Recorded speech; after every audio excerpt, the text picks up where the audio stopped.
Olá, meu amado irmão, minha irmã, você que nos assiste, que a graça e a paz de Jesus esteja com todos. Eu sou o pastor Biratã, pastor da Igreja Presbiteriana em Porto Belo, Santa Catarina, e este é o programa Verdades do Evangelho, Momento Devocional.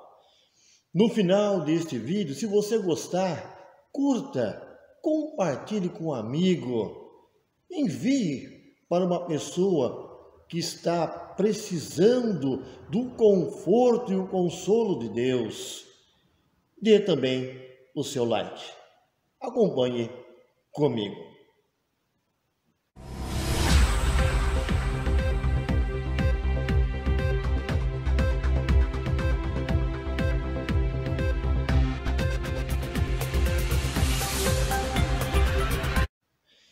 Hoje nós vamos meditar sobre o texto que se encontra no Evangelho de Mateus. Mateus capítulo 5, versículo 4.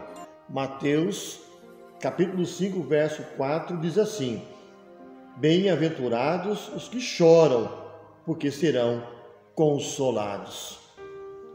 Meus queridos, olha, quando nós olhamos para o texto, nós encontramos Jesus dando o seu sermão, conhecido como Sermão do Monte.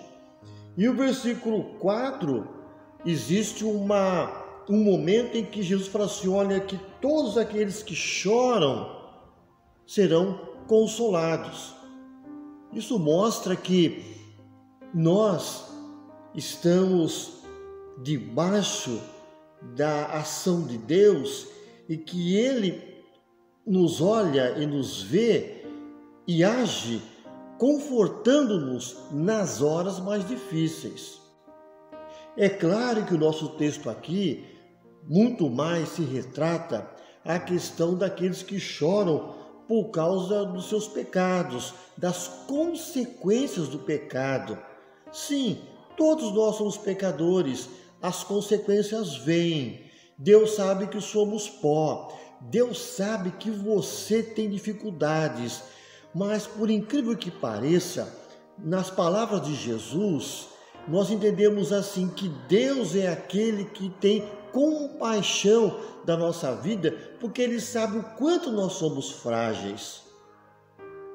Quando você faz a leitura do texto aqui do versículo 4, o que você vai perceber?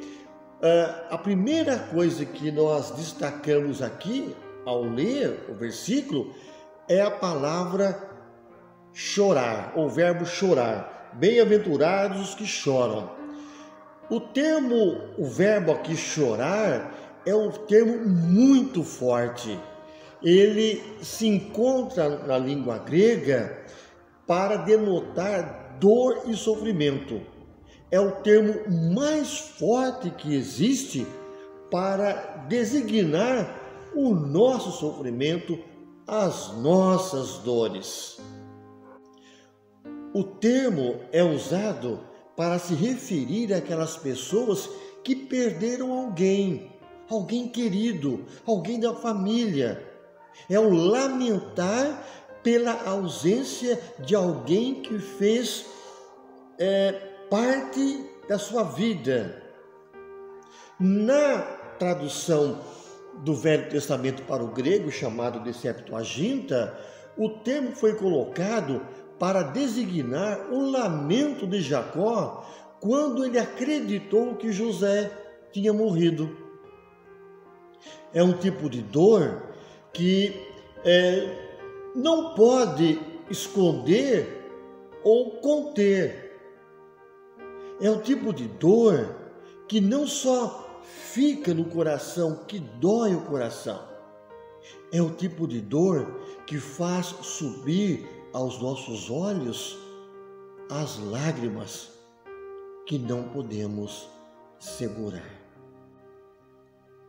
A dor, meus queridos, pode fazer duas coisas a nosso favor. A primeira delas é o seguinte: pode revelar a bondade daqueles que estão ao nosso lado, dispostos a nos ajudar para amenizar a nossa dor e a nossa tristeza. A dor também ela pode nos ajudar a compreender as dimensões do conforto de Deus. E Deus é sempre aquele que está de braços abertos para nos atender, para confortar a nossa vida. Quem nunca passou por um momento de perda? Quem nunca ficou desanimado? Quem nunca chegou à beira da morte? Quem nunca imaginou que a vida já não tinha mais solução? É nesse momento, na maior dor da sua vida, Jesus falou assim: bem-aventurados que choram, bem-aventurados aqueles que buscam a Deus, bem-aventurados aqueles que amam a Deus, bem-aventurados aqueles que dependem de Deus, porque serão consolados. Claro, bem-aventurados os que choram, como eu disse, pelo pecado, pelas tristezas geradas por ele, pela dor que está no nosso peito, por aquilo que nós fizemos de errado e agora estamos tendo as consequências. Nós entendemos também que quando Jesus trouxe essa parábola ou essas bem-aventuranças, nós podemos perceber que existe uma série de colocações e aqui nós podemos enquadrar também situações que parecem nos levar a uma crise muito grande. Bem-aventurados que choram. Você pode ter a plena certeza que quando Jesus mencionou essas bem-aventuranças, ali no meio das pessoas, no meio da multidão, certeza que tinha gente passando fome, gente desempregada, gente doente, gente que tinha perdido um ente querido, gente que estava sofrendo por uma opressão da sociedade, do império. Tenha certeza disso. Bem-aventurados os que choram quando a espada da fome, da sede, da insegurança é fincada no coração de alguém que nós conhecemos, de um parente nosso, de um amigo. Bem-aventurados que choram devido à corrupção que tem corroído a nossa sociedade como um câncer. Famílias inteiras têm sido exploradas, nossos recursos caem no ralo por causa da corrupção. Partidos políticos que perderam a sua ideologia e servem apenas para serem instrumentos de poder, domínio e de roubo. Bem-aventurados os que choram quando se tornam vítimas do descaso ou da injustiça nas ruas, nos tribunais. Por isso, malditos os que se acomodam diante da sentença injusta, da demissão injusta, diante da fome, diante da miséria, diante da violência, diante do esgoto não tratado, diante de hospitais sem remédios e leitos e centros cirúrgicos, diante de uma escola escassa. É assim que nós entendemos. Diante do silêncio, nós podemos colocar aqui o texto que se encontra no livro de Abacuque. Abacuque capítulo 1, verso 4, fala assim: por esta causa a lei se afrouxa e a justiça nunca se manifesta, porque o perverso cerca o justo, a justiça é torcida. É verdade.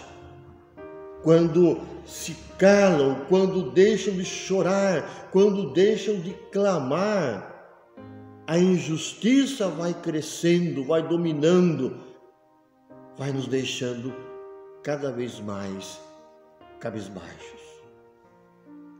Por isto, benditos os que choram de indignação, porque estão tornando mais digna a vida, por lutarem pela vida, lutarem pelos outros, lutarem por resultados. Hoje nós comemoramos, ou melhor, estamos comemorando ainda 7 de setembro, dia da independência. Dia de festa. Na verdade, dia e manifestação de choro. O que parece festa é demonstração de tristeza. Toda essa população, todo esse povão saindo às ruas de verde e amarelo, gritando, clamando, pedindo liberdade, pedindo justiça.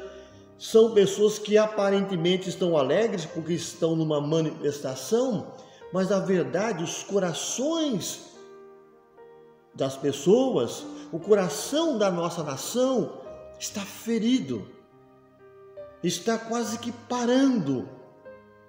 O coração da nação está sendo comprimido. Há uma angústia muito grande, há uma tristeza muito grande. E a razão, então, do povo ir às ruas é para pedir por dias melhores. O que parece ser festa é choro pela liberdade. Meu amado, eu olho para o texto aqui do Evangelho de Mateus e entendo também o seguinte: da mesma forma como toda essa multidão foi às ruas para clamar por liberdade, nós gostaríamos também que a população chorasse e buscasse a Deus. Meu querido, imagine toda essa população buscando a Deus, se ajoelhando diante de Deus, indo aos templos, às igrejas, para clamar por essa libertação. Se o nosso povo realmente se dobrasse, se ajoelhasse, buscasse Deus, com certeza iria nos dar total libertação. Diante daquilo que nós estamos vendo e vimos durante o dia, nos vem à mente a colocação de Homero. Homero certa vez disse o seguinte, abre aspas, todos os reis são pastores de seu povo, fecha as aspas. Todo governador, todo presidente, todo prefeito, todo juiz, todo deputado, todo senador, são reis, são pastores que deveriam apacentar o povo. Você conhece muito bem um pouco sobre o amor que o pastor tem pelas ovelhas, a forma como ele conduz as ovelhas, levando as ovelhas a beberem água, a alimentação, a pastagem. Diz o Salmo 23, diz o texto de João capítulo 10, que o bom pastor conduz, protege, guia. Na visão de Homero, é isso mesmo. As nossas lideranças deveriam ser pastores. Como seria diferente o nosso mundo se todos os soberanos e governadores fossem verdadeiros pastores do povo que governam? Assim tem que ser a nossa oração, sabe por quê? Porque a Bíblia nos orienta a orar por aqueles que têm autoridade, aqueles que estão investidos de autoridade, para que eles governem como pastores. Meu amado, os que choram serão consolados. Por amarmos a Deus, somos consolados. Por sermos de Deus, somos amparados. É isso que Jesus está dizendo. Busque a Deus, clame a Deus, se entregue aos braços de Deus e você vai ver que a sua vida vai ser uma vida consolada. Não significa que você não vai ter problemas, mas significa que Deus está ao seu lado, te confortando e consolando. Quero terminar com o que diz o Salmo capítulo 30, verso 5. O choro pode durar uma noite, mas a alegria vem pela manhã. Sim, enquanto nós estivermos nesse mundo, sim, vamos chorar, mas Deus é aquele que transforma a nossa tristeza, a nossa dor em alegria, porque Deus olha para nós com um olhar e estende as mãos para nos consolar. Que Deus te abençoe. Eu quero orar com você. Pai eterno, muito obrigado porque Tu és o Deus que tem confortado os nossos corações. Vivemos em dias difíceis, a nossa pátria passa por dias difíceis, são lutas, guerras, injustiças, e ó Deus, nós rogamos para que Tu estendas as Tuas santas mãos. Deus eterno, tudo está muito mais caro, a inflação bate à porta, os nossos hospitais repletos de pessoas, o desemprego. Deus querido, só o Senhor pode dar resultado à nossa nação. E nós estamos chorando, ó Deus, declarando que só o Senhor pode abençoar a nossa nação. Choramos também, ó Deus, pelos nossos pecados, por aquilo que fazemos de errado, pelas consequências que estamos tendo por causa de atos que não Te agradam. Nos ajuda, ó Deus, a viver uma vida santa, correta, debaixo dos Teus paternais cuidados. Conforte e console, ó Deus, todos aqueles que estão nos assistindo. O que ele estiver passando, o que estiver sentindo, que Tu, ó Deus, coloque a Tua mão, retirando toda a dor. Nós oramos e o fazemos em nome de Jesus. Amém. O Senhor te abençoe e te guarde. O Senhor faça resplandecer o rosto sobre ti e tenha misericórdia de ti. O Senhor sobre ti levante o rosto e te dê a paz. Meu querido, que Deus te abençoe. Um forte abraço.